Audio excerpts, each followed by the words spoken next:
4 in the afternoon and one of your sellers has a customer on the phone asking for a little better price on one more order. And your seller, who wants the win, says, yes, quick, easy, nobody thinks about it twice. Well, that little yes, the price on the next deal, is what I want to talk about today. We call it the marginal price. And it is quietly one of the biggest reasons a healthy looking margin disappears. I'm Enrico Sieni with Repify Analytics, and I've spent a couple of decades in pricing, and I've built pricing teams from scratch more than once, which is part of why I'll tell you most mid-market companies don't actually need a pricing team. But let's go back to marginal price. Here's the thing about the marginal price. It isn't your list price and it isn't your cost. It's the number a seller lands on for the next unit, the next order, the spot deal sitting in front of them. And each one feels small. That's exactly the trap. Add a quarter of those small decisions and you're looking at real money. Now, you may think that the way to grow is to chase volume, win more deals, even if the price slips a bit. But the math doesn't love that idea. You see, when you improve price, almost all of it falls straight to the bottom line. And when you chase volume by shaving price, you drag cost along for the ride. And you have to win a lot of extra business just to stand still.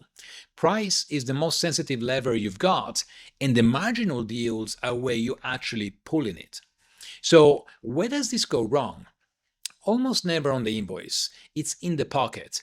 After the discount, after the freight you absorbed to close the deal, after the cost of handling one tiny rush order, none of it looks big at the moment, but together it's the whole problem. And here's the uncomfortable part. If you pay your sellers on revenue, or even worse, on volume, you are paying them to lower the price. The discount isn't a character flaw, it's the comp plan doing exactly what you built it to do. Now, I don't want to leave you thinking the answer is always hold the line. It isn't. A low marginal price is sometimes exactly the right call. If your plant is running half empty, an extra order that barely clears cost still helps cover the bills you're already paying. If you got a truck going back empty anyway, almost any paying loads beats an empty lane. Winning a customer you really want, clearing inventory before it goes stale, those can all be good reasons to price low. The difference between strategy and leakage is simple. Did you choose it on purpose, for a reason, with an end date? Or did it just happen because the seller wanted a deal and nobody was watching? Same low price, completely different decision. And there's one more piece that people miss. Two customers can buy the same thing at the same price and leave you with completely different profit. One order is in full pallets, pays on time, and never calls.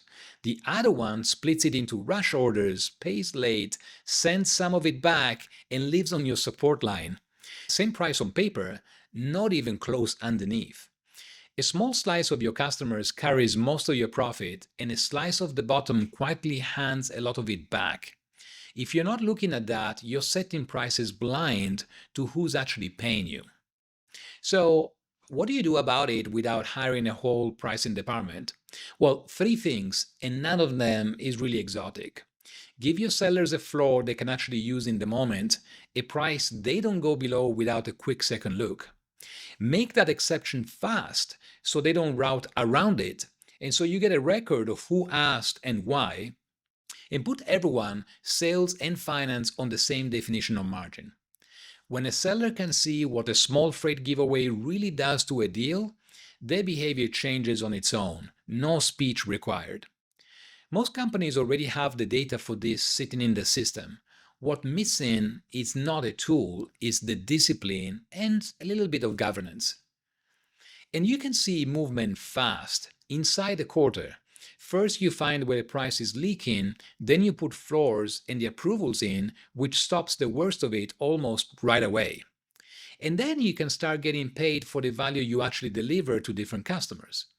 And if you'd rather not run it yourself, that's exactly the type of thing we operate for clients as a virtual team. Let me give you one quick picture. A distributor I'll call pretty typical, growing nicely, record revenue, and yet the margins keep slipping and no one could say exactly why. We pulled the data apart and found a cluster of accounts where the team was eating the freight on rush orders over and over and never building it back into the price. Nothing dramatic about the fix. They set a floor that included the freight, put a quick approval in front of the deals that fell below it, and within a quarter, the margin came back. They didn't rise or raise a single list price, they just knew where that line was and they quoted to it. So here's what I would like to leave you with. The marginal price isn't an accident, it's a choice. And you make it hundreds of times a quarter, usually without noticing. The strongest commercial teams I know don't always hold the line and they don't always give it away. They decide on purpose every time. If you're not sure where your own marginal prices are landing, that's what the profit diagnostic is for. We'll show you where the margin is leaking before it shows up in your quarterly number. Start your profit diagnostic and let's go find it.